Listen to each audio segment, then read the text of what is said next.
नमस्कार, ओम शांति।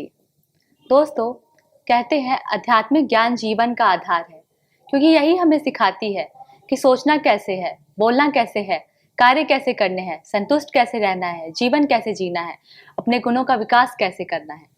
तो आइए इसी आध्यात्मिक ज्ञान पर बातचीत करते हैं ईश्वरीय महावाक्यों द्वारा दीदी जी से। हमारे साथ है प्रजापिता ब्रह्मा कुमारी ईश्वरीय विश्वविद्यालय की वरिष्ठ राजयोगिनी शिक्षिका आदरणीय रानी दीदी जी। दीदी जी, आपका हमारे प्रोग्राम ज्ञान गंगा में बहुत बहुत स्वागत है।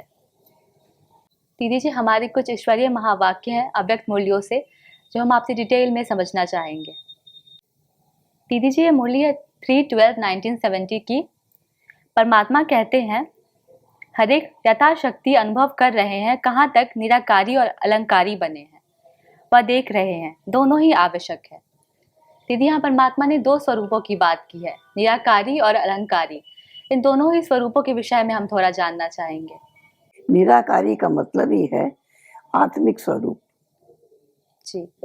क्योंकि आत्मा का स्थूल रूप नहीं है, स्थूल रूप शरीर का है जी। आत्मा सूक्ष्म रूप है, तो आत्मा है निराकारी और उसके गुण है अलंकार। अलंकारों में विष्णु को 4 अलंकार दिए हैं, शंख चक्र गदा पद्म, इसी को अलंकार कहते हैं। तो अलंकार का अर्थ ही है मन में स्वदर्शन चलता रहे, स्वयं का दर्शन, मैं कौन हूँ, कहाँ से आया हूँ, किसका हूँ, ये चक्र बार बार रिपीट होता रहे। इससे अंदर की बुराइयां नष्ट हो जाएंगी। स्वदर्शन चक्र। फिर है शंख, जो चक्र चला रहे हैं वो हमारी वाणी से भी निकले, हमारी मुख है शंख, शंख ध्वनि। फिर है गदा, गदा शस्त्र है। गदा जब वार करना है तो गदा कंधे पर है, लेकिन विष्णु जी को गदा नीचे दिखाया है, युद्ध समाप्त हो चुका है। ये विकारों से युद्ध है, पुराने संस्कारों को मिटाने का पुरुषार्थ है, ये गदा है। और फिर है कमल पुष्प, संसार में रहें, परिवार में रहें, लेकिन न्यारे होकर रहें, न्यारे भी रहें, प्यारे भी रहें। जैसे कमल का पुष्प जल कीचड़ में रहते भी न्यारा रहता है और सबको प्यारा लगता है।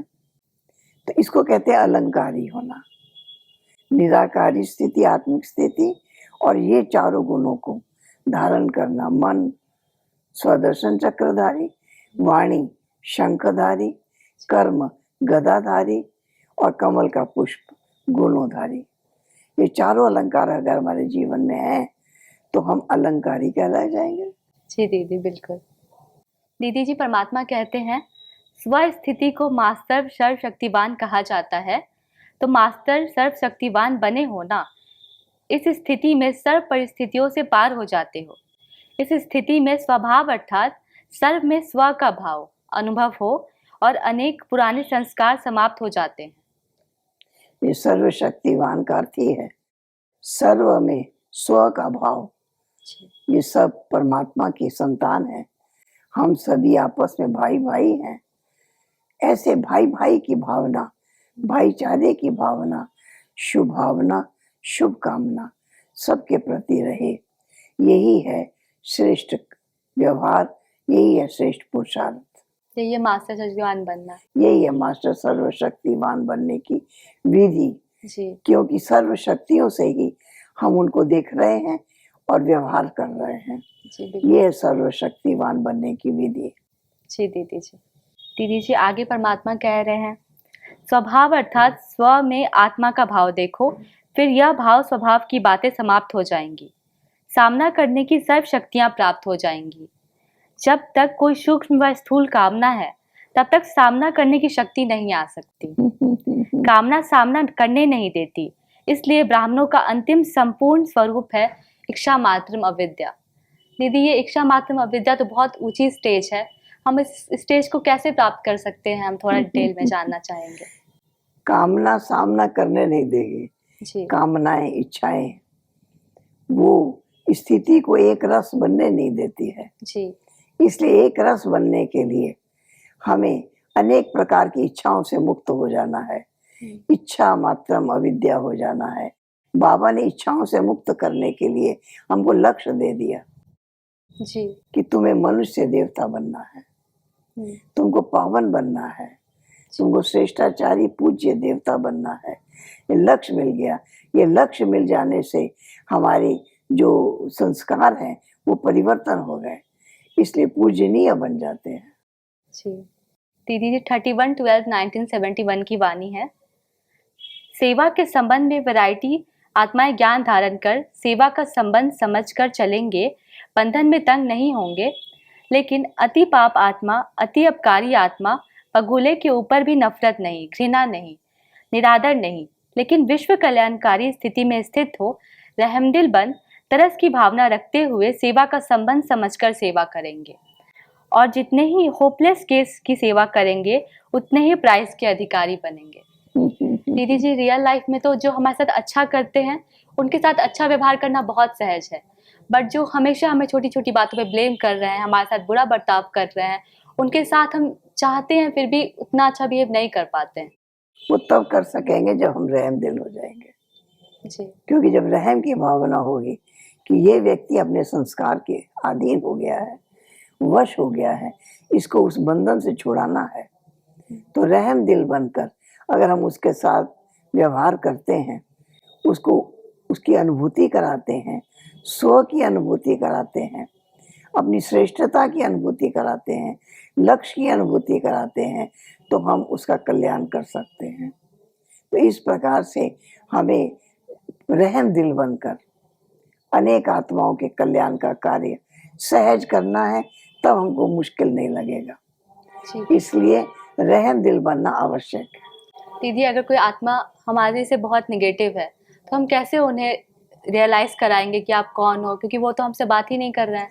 तो भी हमारे शुभ संकल्पों से उनको शक्ति मिल जाएगी। जी दीदी जी। वाणी से ना भी वो समझे, लेकिन हमारे मन में उनके लिए बदले की भावना ना हो, हमारे लिए उनके लिए समझे ये भी भगवान के रतन है, ये भी भगवान के अनमोल बच्चे हैं, ये भी भगवान को अति प्यारे हैं। ऐसा अगर शुभ भावना हमारे मन में होगी तो उनके अंदर परिवर्तन स्वतः आ जाएगा। हमारे संकल्पों की शक्ति उनको मदद करेगी। बिल्कुल दीदी जी। आगे परमात्मा कहते हैं, सेवा का संबंध अर्थात त्याग और तपस्वी रूप। सच्चे सेवा की लक्षण यही त्याग और तपस्या है। ऐसे ही व्यवहार में भी डायरेक्शन प्रमाण निमित्त मात्र शरीर निर्वाह, लेकिन मूल आधार आत्मा का निर्वाह। शरीर निर्वाह के पीछे का निर्वाह भूल नहीं जाना चाहिए। व्यवहार करते शरीर निर्वाह और आत्म निर्वाह दोनों का बैलेंस हो। धन की वृद्धि करते हुए भी याद की विधि भूलनी नहीं है। याद की विधि और धन की वृद्धि दोनों साथ साथ चाहिए। दीदी, यहाँ परमात्मा ने शरीर निर्वाह और आत्म निर्वाह दोनों का बैलेंस हो, इसके ऊपर बात की है। हम इसके बारे में थोड़ा जानना चाहेंगे। शरीर निर्वाह का अर्थ ही है कुछ कमाई करना, बिजनेस करना, नौकरी करना। उससे हमको जो इनकम होगी उससे शरीर का जो खान पान रहन सहन उसके ऊपर खर्च होगा, वो होगा शरीर निर्वाह अर्थ। और ये है आत्मा की उन्नति, आत्मा का निर्वाह ऊंचा करना, आत्मा की स्थिति ऊंचा करना। इसके लिए हमारे अंदर ज्ञान का बल, योग का बल, गुणों का बल, ये शक्तियां अगर हमारे अंदर होगी तो हम आत्मिक उन्नति कर सकेंगे, आत्मा श्रेष्ठता को प्राप्त कर सकेगी, वो ऊंची स्थिति को प्राप्त कर सकेगी। तो उसको कहेंगे आत्मनिर्वाह। ये हुआ शरीर निर्वाह, वो आत्मनिर्वाह, वो जन्म जन्मांतर साथ रहेगा जी। इसलिए उस कार्य के लिए रहम दिल होना भी आवश्यक है जी। दीदी जी, आपने इतना अमूल्य ज्ञान हमारे साथ शेयर किया, इसके लिए आपका बहुत बहुत शुक्रिया। ओम शांति। दोस्तों, आज के टाइम में हमारा प्राइमरी ऑब्जेक्टिव है मनी अर्न करना। तो ज़्यादा मनी अर्न करते हैं हम उन्हें उतना ही सक्सेसफुल समझते हैं। शरीर निर्वाह के लिए तो हम कितना कुछ करते हैं, मनी अर्न करते हैं, प्रॉपर एक्सरसाइज करते हैं, प्रॉपर डाइट लेते हैं और भी कितना कुछ करते हैं। पर आत्मनिर्वाह के लिए हम क्या करते हैं? रियलिटी में तो हम सभी आत्माएं हैं। आत्मा तो शांत स्वरूप, पवित्र स्वरूप, शक्ति स्वरूप है। Per day by day in आत्मा की सारी वर्च्यूज डिप्लीट होती जा रही है, बिकॉज हम इन वर्च्यूज को इन्हांस करने के लिए कुछ भी नहीं कर रहे हैं। इसीलिए कई बार देखा गया है धन दौलत संपत्ति होते हुए भी कई लोग दुखी रहते हैं, बिकॉज ये रियल वर्च्यूज डिप्लीटेड हैं। तो आज के टाइम में बहुत इंपॉर्टेंट है कि हम सभी आत्मा के वर्च्यूज को इन्हेंस करें। इन्हेंस करने का मीडियम है मेडिटेशन। अगर हम अपने दिन भर की दिनचर्या में आधा घंटा भी मेडिटेशन को देते हैं तो हमारा मन शांत हो जाएगा और हमारे virtues day by day enhance हो जाएंगे। तो दोस्तों, मिलते हैं अगले एपिसोड में नए प्रश्न उत्तर के साथ। तब तक के लिए धन्यवाद। ओम शांति।